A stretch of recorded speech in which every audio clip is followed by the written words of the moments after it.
सन 2200 में गेको गगनचुंबी इमारतों की मरम्मत में जरूरी बन गए हैं। उनके पैरों में चुंबकीय पैड है जो किसी भी सतह से चिपक सकते हैं। सिर में लगे सेंसर तुरंत दरार पहचान लेते हैं। उनकी पूंछ अब रोबोटिक हाथ है जो औजार पकड़ सकता है। हर गेको के पास माइक्रो ड्रोन है जो वेल्डिंग और पेंटिंग करते हैं। वे टावरों के बीच छलांग लगा सकते हैं। वे चुपचाप काम करते हैं, लोगों को पता भी नहीं चलता। कार्बन फाइबर शरीर उन्हें भारी सामान उठाने देता है। कुछ में नाइट विजन है जिससे 24 घंटे काम हो सकता है। उन्होंने बिल्डिंग गिरने की घटनाएं 80% कम कर दी हैं। सन 2200 में गेको वो अदृश्य हाथ है जो शहर को खड़ा रखते हैं। सन 2200 में वैज्ञानिकों ने कोमोडो ड्रैगन को सीमाओं की रक्षा के लिए बदला, लेकिन उनकी आक्रामकता काबू से बाहर हो गई। उनकी चमड़ी लेजर रोधी कवच बन गई है। पैरों में हाइड्रोलिक मांसपेशियां हैं जो उन्हें एक छलांग में सड़क पार करा देती हैं। दो मुंहा जीभ अब बिजली का झटका देती है जो गाड़ी तक रोक देती है। दिमाग में लगे चिप उन्हें एक साथ हमला करने में सक्षम बनाते हैं। कुछ के पास जेट वाली पूंछ है जो स्टील काट सकती है। उनका जहर अब तेजाब जैसा है जो सिंथेटिक चीजें गलाता है। वे अंधेरे और धुंध में भी शिकार ढूंढ सकते हैं। शहरों ने दीवारें बना ली हैं, लेकिन वे हमेशा रास्ता ढूंढ लेते हैं। कोई नहीं जानता कितने अभी भी जिंदा हैं। सन 2200 में कोमोडो ड्रैगन प्रकृति और मशीन दोनों के सबसे बड़े शिकारी हैं। सन 2200 में बिच्छुओं को रेगिस्तान में खनन के लिए बनाया गया, लेकिन वे इंसानों के खिलाफ हो गए। उनका डंक अब प्लाज्मा इंजेक्टर है जो चट्टान पिघला देता है। कार्बन कवच उन्हें गोलियों और बम से बचाता है। वे रेत में ट्रेन जितनी तेज रफ्तार से चलते हैं। एआई उन्हें मशीनों के कमजोर हिस्से पर वार करने देता है। कुछ जमीन के अंदर से कूदकर गाड़ियों को भेद देते हैं। उनकी आंखें तेज रोशनी छोड़कर दुश्मन को अंधा कर देती हैं। पुराना माइनिंग एआई अब उन्हें चौकियों पर हमला करने भेजता है। पूरे शहर इनके डर से खाली हो गए हैं। कहा जाता है कि वे रेत के नीचे अपना विशाल घोंसला बना रहे हैं। सन 2200 में रेगिस्तान बिच्छुओं का है और वे फैल रहे हैं। सन 2100 में समुद्र के वैज्ञानिकों ने मैनाटीज को बदलकर बहुत बड़े सौर ऊर्जा से चलने वाले जीवन रक्षक यंत्र बना दिया जो तूफान के समय पूरी नाव को पानी से उठा सकते हैं। उनकी मुलायम त्वचा की जगह एक मजबूत कवच लगा दिया गया है जो अपने आप ठीक हो जाता है, चाहे उस पर गोली का छेद हो या शार्क के काटने का निशान। उनकी पीठ से दो बड़े बिजली के पंख निकलते हैं जो उन्हें पूरी धरती के ऊपर उड़ने देते हैं और एक पारदर्शी पानी के घर जैसे गुंबद में लोगों को ले जाते हैं। उनके दिमाग में ऐसा यंत्र लगाया गया है जो 200 भाषाएं जानता है, जिससे वे हर जगह के लोगों से तुरंत बात कर सकते हैं। उनके भीतर पानी साफ करने का इंजन है जो समुद्र का पानी साफ करके हजारों लीटर पीने का पानी बना देता है। वे विशेष चुंबक वाले इंजन से बहुत गहरे पानी में जा सकते हैं बिना कोई आवाज किए, चुपचाप जीवन बचाने के काम के लिए। उनकी आंखों में ऐसा यंत्र है जो बर्फीले पानी में भी इंसान की गर्मी पहचान सकता है। अब मैनाटीज दल बनाकर काम करते हैं। सैटेलाइट से संकेत लेकर पूरी दुनिया में बचाने का काम करते हैं। हर एक के पास लोहे के हाथ होते हैं जो टूटे हुए पुल को उठा सकते हैं और फंसी हुई गाड़ियां निकाल सकते हैं। जब वे ड्यूटी पर नहीं होते तो समुद्र के किनारे गश्त करते हैं, यह देखने के लिए कि कोई जहाज या तैराक लापता न हो। सन 2100 में मैनाटीज केवल प्यारे समुद्री जीव नहीं रहे, वे समुद्र, आसमान और हर जीवन के सच्चे रक्षक बन गए हैं। सन 2100 में एक सैन्य प्रयोग जिसमें स्टिंगरेज को समुद्र के गुप्त ड्रोन में बदलने की कोशिश की गई बुरी तरह असफल हो गया और समुद्र में एक ऐसा शिकारी छोड़ दिया गया जिसे पहले कभी नहीं देखा गया था। उनके चपटे शरीर को रडार शोषक कवच से ढक दिया गया है जिससे वे सोनार और सैटेलाइट की नजरों से पूरी तरह गायब हो जाते हैं। डंक की जगह अब उनकी पूंछ में हाई वोल्टेज बिजली का भाला लगा है, जो एक ही वार में पनडुब्बी को बेकार कर सकता है।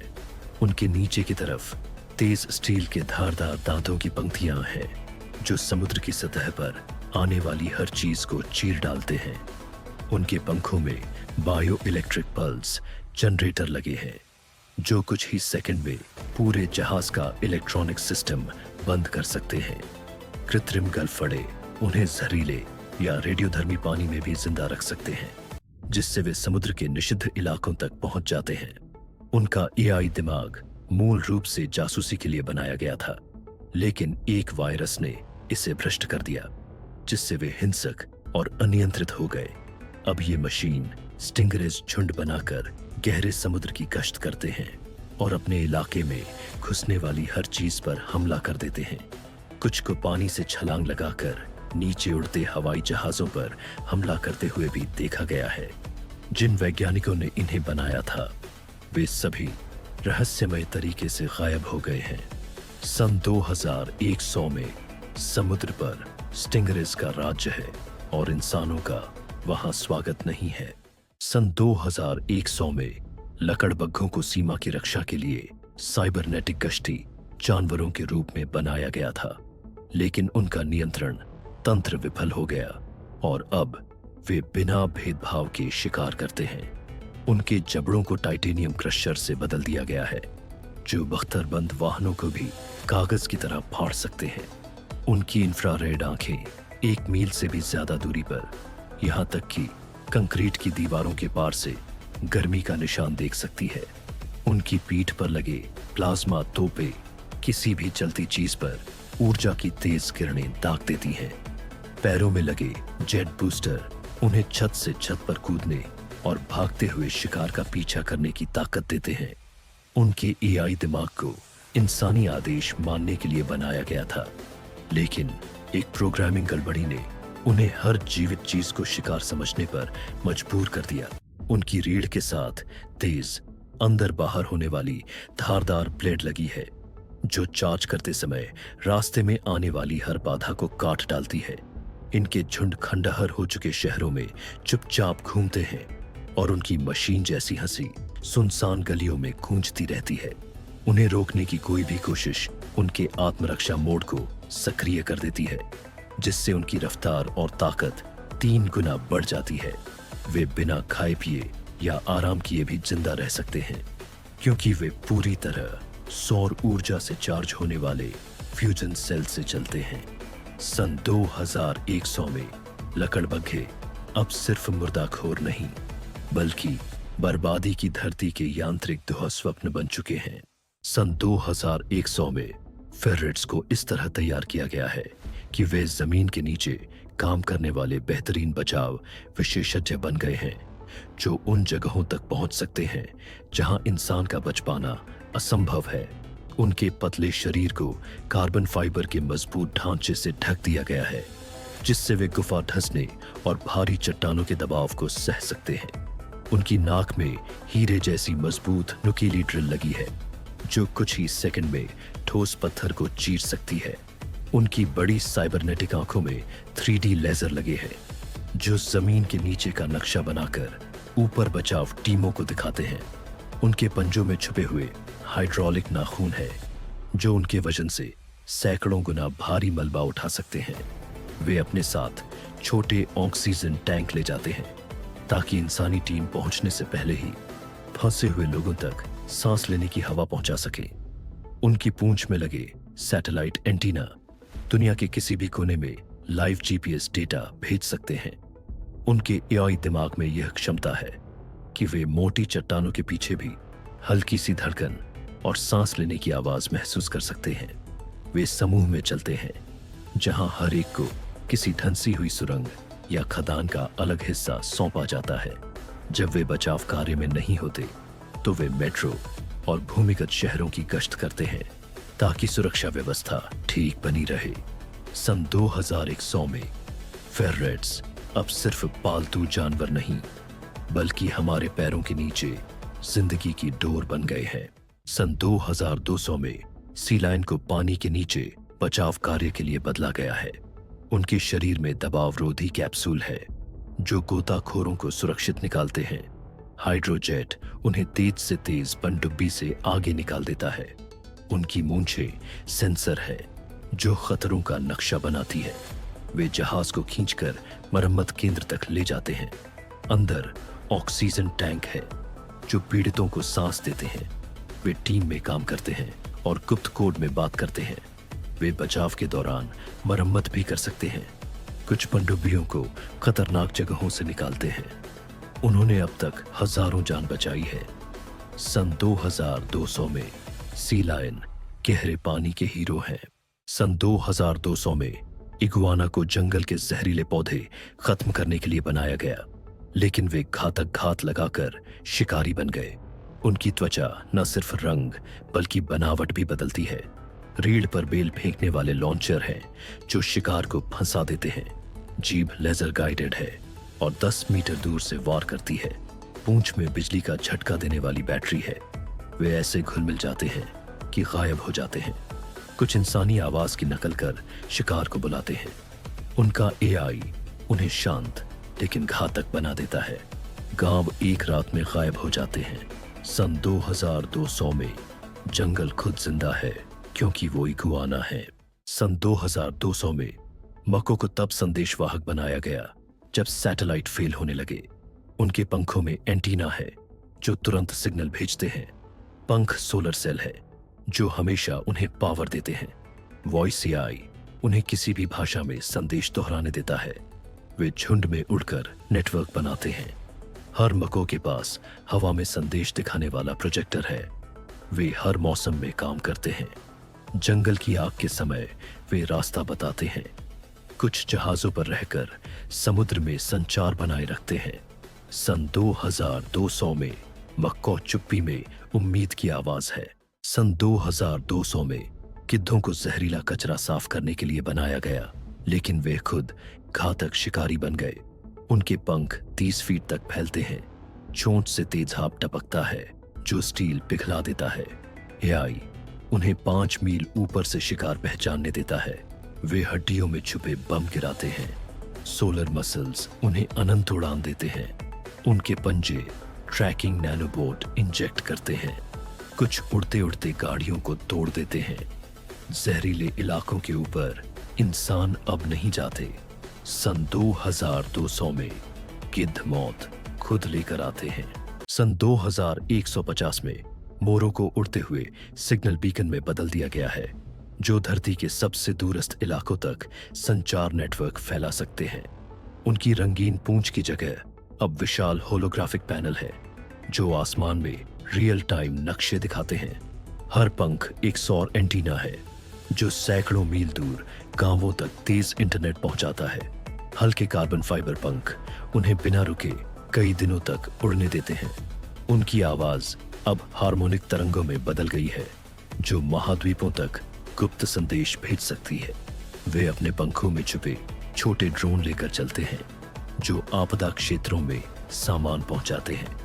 इंफ्रारेड दृष्टि से वे अंधेरे में भी फंसे लोगों को ढूंढ सकते हैं। उनका एआई मौसम की भविष्यवाणी उपग्रहों से भी बेहतर करता है। वे गगनचुंबी इमारतों पर उतरकर आपातकालीन संदेशों के जीवित बोर्ड बन जाते हैं। शांत समय में वे आसमान को रंगों से भर देने वाले हवाई नृत्य करते हैं। सन 2150 में मोर सिर्फ सुंदर पक्षी नहीं, दुनिया के जीवित प्रकाश स्तंभ हैं। सन 2150 में ओपोसम को शहर का कचरा साफ करने के लिए बनाया गया था, लेकिन उनका एआई खराब हो गया और वे मशीनी शिकारी बन गए। उनकी पूंछ अब फोल्ड होने वाली पकड़ने वाली हुक है जिससे वे गगनचुंबी इमारतों के बीच झूल सकते हैं। टाइटेनियम के धारदार दांत बख्तरबंद गाड़ियों को 1 मिनट में काट सकते हैं। उनकी चमकती रीढ़ शहर के बिजली ग्रिड से चोरी की गई ऊर्जा से चलती है। एआई फेस स्कैनिंग उन्हें किसी भी व्यक्ति को पूरे शहर में ट्रैक करने देता है। वे अपने शरीर को झपटाकर वेंटिलेशन पाइप और नालियों से बिना दिखे घुस जाते हैं। गिरने पर उनके जबड़े से नैनोबोट्स का झुंड निकलता है जो हथियार तोड़ देता है। नकली मरा हुआ अभिनय अब स्कैनर को भी धोखा देता है। पूरे झुंड लेजर सिग्नल से बिना आवाज के हमले की योजना बनाते हैं। लोग अब बाहर कचरा रखने से डरते हैं क्योंकि वे कचरे के लिए नहीं आते। सन 2150 में ओपोसम सायों के मालिक हैं। सन 2200 में पिरान्हा को पानी के नीचे रिसर्च बेस की रक्षा के लिए बनाया गया था, लेकिन अब उन्होंने समुद्र पर कब्जा कर लिया है। हर दांत घूमता हीरे का ड्रिल है। उनकी आंखें लाल चमकती हैं और टारगेट लॉक करती हैं। एआई उन्हें झुंड में एक साथ हमला करने देता है। वे पानी से कूदकर धातु और मांस चीर देते हैं। पूंछ में बायो थ्रस्टर हैं जो उन्हें तेज गति देते हैं। कुछ अब हवा में सांस लेकर किनारों पर भी शिकार करते हैं। उनकी स्केल सोना सा चमकता है और सोनार में नहीं दिखता। पिरान्हा के हमले के बाद जहाज खाली मिलते हैं। सन 2200 में समुद्र उनका है और कोई जगह सुरक्षित नहीं। सन 2150 में लॉबस्टर को जहरीले समुद्री तल को साफ करने के लिए बनाया गया, लेकिन वे नियंत्रण से बाहर हो गए। उनका कवच अब अटूट मिश्र धातु का है जो गहरे समुद्र का दबाव और मिसाइल हमले झेल सकता है। हर पंजे में घूमते हीरे के आरी लगे हैं जो स्टील पाइप काट सकते हैं। उनकी आंखें लाल चमकती हैं और लेजर किरणें छोड़ती हैं जो पनडुब्बी को काट सकती हैं। मशीन जैसे पैर उन्हें जमीन पर भी रेंगने देते हैं जहां वे तटीय शहरों में धातु की तलाश करते हैं। एक एआई गड़बड़ी ने उन्हें बिजली का भूखा बना दिया, जिससे वे पावर प्लांट और जहाजों पर हमला करते हैं। कुछ लॉबस्टर बस जितने बड़े हो गए हैं उतने में छोटी बसें समा जाएं और वे मछली पकड़ने वाले जहाज खींच ले जाते हैं। उनके एंटीना सैकड़ों मील दूर की हलचल महसूस कर सकते हैं। वे पानी के अंदर झुंड बनाकर पूरे जहाज को मिनटों में तोड़ देते हैं। कोई शिकारी उन्हें रोक नहीं सकता और हथियार उन्हें और मजबूत बना देते हैं। सन 2150 में समुद्र पर लॉबस्टर का राज है और अगला निशाना जमीन है। सन 2200 में स्क्विड को समुद्र के हर हिस्से का नक्शा बनाने के लिए बनाया गया है। उनके टेंटकल्स में हाई रेजोल्यूशन स्कैनर और माइक्रो लैब लगे हैं। वे बायोफ्यूजन इंजन से चलकर इतनी गहराई में जाते हैं जहां पनडुब्बी भी नहीं पहुंच सकती। उनका एआई हर मिशन में टेराबाइट्स डेटा स्टोर करता है। वे रोशनी के रंग बदलकर संदेश भेजते हैं। वे समुद्र की तह से खनिज निकाल सकते हैं बिना नुकसान पहुंचाए। उनकी स्याही में नैनोबोट होते हैं जो मछलियों को ट्रैक करते हैं। उनका पारदर्शी शरीर गहरे पानी में गायब हो सकता है। वे बेड़े में काम करते हैं, हर एक अलग क्षेत्र का जिम्मेदार होता है। कुछ के पास 3D प्रिंटर होते हैं जो कोरल रीफ तुरंत ठीक कर देते हैं। सन 2200 में स्क्विड समुद्र के रहस्यों के रखवाले हैं। सन 2150 में पेलिकन को आपदा और दूरदराज इलाकों में सामान ले जाने के लिए बदला गया है। उनकी बड़ी चोंच अब तापमान नियंत्रित स्टोरेज है जिसमें दवा, खाना और पानी रखा जाता है। नैनो फाइबर पंख उन्हें अपने से भारी सामान उठाने देते हैं। एआई नेविगेशन उन्हें तूफानों और कठिन रास्तों से सुरक्षित निकालता है। उनकी आंखें 20 मील दूर से सुरक्षित लैंडिंग स्थल देख सकती हैं। वे समुद्र के ऊपर उड़ते हुए खारे पानी से ऊर्जा बना लेते हैं। इनके अंदर लगे उपकरण उन्हें दूसरे पेलिकन के साथ नेटवर्क बनाने देते हैं। आपात स्थिति में उनकी चोंच एक छोटे अस्पताल में बदल जाती है। वे छतों या पहाड़ों पर फंसे लोगों तक सामान सटीकता से पहुंचा देते हैं। संकट न होने पर भी वे उन जगहों तक चीजें पहुंचाते हैं जहां गाड़ियां नहीं पहुंच सकती। सन 2150 में पेलिकन उड़ते हुए जीवनदायी हैं। सन 2150 में लिंक्स को रात में गश्त करने वाले गार्ड में बदला गया है जो बिना इंसानी पुलिस के शहरों को सुरक्षित रखते हैं। उनके फर में लाखों छोटे इलाइडी रेशे हैं जो उन्हें किसी भी माहौल में गायब कर देते हैं। उनकी आंखें 2 मील दूर से किसी को झूम करके पहचान सकती हैं। उनके नाखूनों की जगह अब बिजली के पैड हैं जो बिना चोट पहुंचाए दुश्मन को बेअसर कर देते हैं। वे 80 मील प्रति घंटे की रफ्तार से चुपचाप दौड़ सकते हैं। उनकी पीठ से एक छोटा ड्रोन उड़ता है जो छतों और अंधेरी गलियों को स्कैन करता है। वे लाइव वीडियो और ऑडियो सीधे पुलिस सेंटर तक भेजते हैं। उनका एआई भीड़ में संदिग्ध हरकतें अपराध होने से पहले पहचान लेता है। खोज बचाव मिशन में वे लापता लोगों को ढूंढते हैं। बच्चे भी उनसे डरते नहीं, क्योंकि शांति मोड में उनकी आंखें नीली हो जाती हैं। सन 2150 में लिंक्स वो परछाई हैं जो शहर को सुरक्षित रखती हैं। सन 2150 में स्कंक्स को दंगे रोकने के लिए गैस छोड़ने में सक्षम बनाया गया, लेकिन रसायन घातक बन गया। उनकी पूंछ की जगह अब स्प्रे मशीन है जो कंक्रीट तक गलाने वाला बादल छोड़ती है। हर ग्रंथि अलग जहर बनाती है। लकवाग्रस्त करने वाला, गलाने वाला और अंधा करने वाला, सब एआई से नियंत्रित। वे हाइड्रोलिक पैरों से 40 फीट छलांग लगाकर ऊपर से झर बरसा सकते हैं। उनका काला सफेद फर बदलकर चमकता पैटर्न बन जाता है जो शिकार को सम्मोहित करता है। गैस मास्क भी बेकार है, क्योंकि उनका एआई रसायन को तुरंत बदल देता है। झुंड में वे छोड़े हुए शहरों में गश्त करते हैं और उन्हें जहरीला बना देते हैं। उन्हें पकड़ने की कोशिश उनका विस्फोटक बचाव मोड चालू कर देती है। कुछ स्कंक मिलकर नए और खतरनाक जहर बना लेते हैं। वैज्ञानिकों ने उनका सारा डेटा नष्ट कर दिया, लेकिन वे खुद विकसित हो रहे हैं। सन 2150 में एक स्प्रे ही सब खत्म करने के लिए काफी है। सन 2200 में गांव को शहरों में संदेशवाहक बनाने के लिए बदला गया, लेकिन वे सामूहिक दिमाग वाले शिकारी बन गए। उनके पंख अब धारदार धातु की ब्लेड है जो तार और ड्रोन काट देते हैं। आंखें नाइट विजन, हीट विजन और फेस ट्रैकिंग एआई से लैस है। वे इंसानी आवाज इतनी सटीक नकल करते हैं कि लोगों को फंसाने में सफल हो जाते हैं। पंखों में छुपे जेट बूस्टर उन्हें बिना आवाज के मंडराने देते हैं। हर चोंच एक हैकिंग टूल है जो डिवाइस का डेटा चुरा लेती है। उनका डेटा बादल में स्टोर होता है, जिससे उन्हें नष्ट करना मुश्किल है। पूरे झुंड आर्मी की तरह मिलकर हमला करते हैं। कुछ छोटे ईएमपी बम लेकर शहर की बिजली काट देते हैं।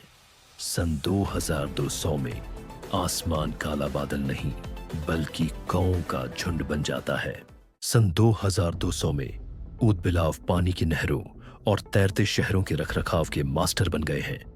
उनका चिकना शरीर अब पानी में तेज गति के लिए हाइड्रोडायनेमिक कवच से ढका है। एआई दिमाग उन्हें इंसानी इंजीनियर जितना बुद्धिमान बनाता है। उनके पंजों में बदलने वाले औजार हैं रिंच, कटर और वेल्डिंग लेजर। वे गोताखोरों को ऑक्सीजन कैप्सूल दे सकते हैं या टरबाइन ठीक कर सकते हैं। उनकी पीठ पर मिनी सबमरीन जुड़ सकती है, जिससे वे महासागर पार कर जाते हैं। वे सोनार से बात करते हैं जो समुद्र की सतह का नक्शा भी बनाता है। वे तैरते सोलर फार्म बनाकर तटीय इलाकों को बिजली देते हैं। उनका खेलकूद वाला स्वभाव अभी भी बना है, जिससे काम भी खेल जैसा लगता है। स्कूलों में बच्चे पानी के नीचे उनसे इंजीनियरिंग सीखते हैं। सन 2200 में ऊदबिलाव पानी की दुनिया के रक्षक और शिक्षक हैं। सन 2200 में पफिन को दूर दराज द्वीपों में सामान पहुंचाने के लिए बदला गया है। उनके पंखों में माइक्रो इंजन और पाल लगे हैं जो लंबी उड़ान देते हैं। चोंच में फ्रिज है जो दवा और खाना ताजा रखता है। जीपीएस एआई उन्हें तूफानों में भी सही रास्ता देता है। पंखों पर वाटरप्रूफ सोलर फिल्म लगी है। वे तैरते प्लेटफॉर्म पर उतरकर ईंधन भरते हैं। नुकीले पंजे उन्हें धातु के बक्से पकड़ने देते हैं। वे इंटरनेट न होने पर भी संदेश पहुंचाते हैं। गांव रोज उनकी डिलीवरी पर निर्भर है। बच्चे उन्हें देखने घाट पर आते हैं। सन 2200 में पफिन समुद्र और सभ्यता के बीच सेतु है। सन 2150 में टारंटुला को अंतरिक्ष कॉलोनी बनाने के लिए इंजीनियर किया गया है। उनके 8 पैर अब रोबोटिक क्रेन है जो कई टन वजन उठा सकते हैं। उनकी रेशम ग्रंथियां अब कार्बन थ्रेड केबल बनाती हैं जो मानव निर्मित किसी भी सामग्री से मजबूत है। उनका एआई पूरी इमारत का नक्शा बनाकर बिना इंसान के निर्माण कर देता है। आंखों के थर्मल सेंसर उन्हें बेहद ठंडे या गर्म ग्रहों पर काम करने देते हैं। वे खड़ी सतहों और क्षुद्र ग्रहों की दीवारों पर भी चढ़ सकते हैं। हर टारंटुला के पास माइक्रो ड्रोन होते हैं जो वेल्डिंग और सोलर पैनल लगाते हैं। वे सोलर पावर से चलते हैं और गहरे अंतरिक्ष में न्यूक्लियर सेल पर आपात स्थिति में वे कॉलोनी की मरम्मत घंटों में कर सकते हैं। कॉलोनिस्ट उन्हें नाम देकर पालतू जैसा मानते हैं। सन 2150 में टारंटुला मानवता के भविष्य के घरों के निर्माता हैं। सन 2100 में सलामेंडर्स को उन्नत पर्यावरण मरम्मत ड्रोन में बदल दिया गया है जो नष्ट हो चुके पारिस्थितिक तंत्रों को फिर से बना सकते हैं। उनकी त्वचा नैनोबॉट से भरे बायोजेल से बनी है जो प्रदूषित मिट्टी और पानी को छूते ही ठीक कर देती है। लचीली हाइड्रोलिक रीढ़ उन्हें दरारों और गहराई तक पहुंचने देती है जहां वे सुधार करने वाले सूक्ष्म जीव छोड़ते हैं। उनके उन्नत फेफड़े जहरीली हवा को छानकर शुद्ध ऑक्सीजन छोड़ते हैं जिससे आसपास का माहौल साफ हो जाता है। उनकी पीठ पर लगे सौर पंख ऊर्जा जमा करते हैं जिससे उनके अंदर मौजूद प्रयोगशालाएं हफ्तों तक चल सकती है। एआई नेविगेशन सिस्टम उन्हें पूरे जंगल और आर्द्र भूमि का नक्शा बनाने और सबसे ज्यादा क्षतिग्रस्त क्षेत्रों को पहचानने में मदद करता है। विशेष हीट सेंसर उन्हें जमीन के नीचे लगी आग या रासायनिक रिसाव को फैलने से पहले पकड़ने में सक्षम बनाते हैं। वे संगठित टीमों में काम करते हैं जहां हर एक को किसी खास पर्यावरणीय संकट से निपटने के लिए प्रोग्राम किया गया है। कुछ के छुपे हुए हिस्सों में बीज के कैप्सूल होते हैं जिनसे वे नष्ट हो चुके इलाकों में तुरंत पौधारोपण कर देते हैं। जब वे मिशन पर नहीं होते तो वे प्राकृतिक अभयारण्यों में गश्त करते हैं ताकि पर्यावरण का संतुलन बना रहे। सन 2100 में सलामेंडर्स अब सिर्फ उभयचर जीव नहीं बल्कि प्रकृति के यांत्रिक चिकित्सक बन गए हैं।